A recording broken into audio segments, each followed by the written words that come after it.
Good day, welcome back to our local business segment. So as many of you know, we're very invested in the tech conversation and unraveling the many mysteries around this. In studio with us today, we have the Chief Revenue Officer of Axxess, Mr. Dale Moulton. Thank you so much for joining us in studio today, sir.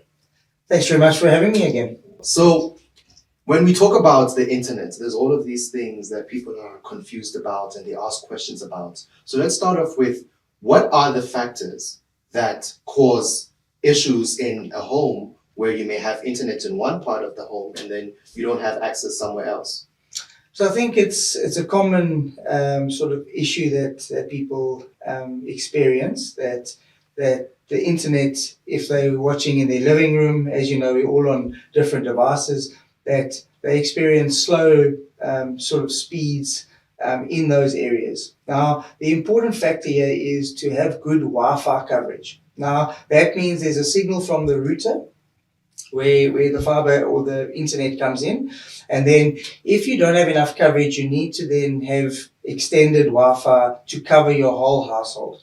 And that is something that a lot of people don't consider. And then they sort of have issues and concerns around their internet connection when it's actually their wireless coverage within the household. So that clarifies it a lot. So what are some of those other factors also that contribute at most times to poor Wi-Fi signal or connectivity? Sure. So obviously the size of your house, how many levels, if you've got a 2 or 3 story house, and then, a lot of the older houses, the walls are very, very thick.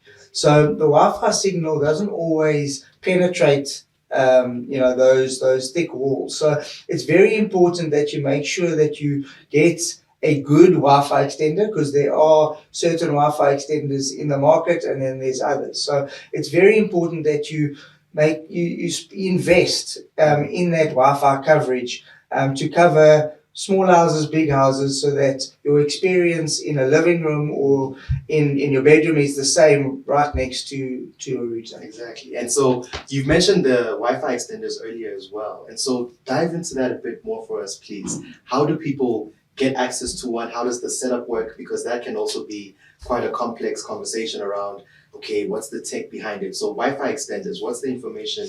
Yeah, so as I said, there are certain ones that you can get into the market. My suggestion is to invest in a proper Wi-Fi setup, and you can go to our website and purchase one there. It's very simple to set up, and that, I think, is the key. A lot of people shy away from it when it's a technology that they're not quite sure on. So the ones that we offer at Axxess is very simple to install. You simply purchase it, either 1, 2, or 3, depending on what your coverage requirement is. And it's a very simple process in linking the 2 or 3 up. And that, to me, and then you have one Wi-Fi password. And what happens is your devices then just move from one Wi-Fi extender to the next. And that is the key. But the ones that we offer at Axxess are very, very simple to set up.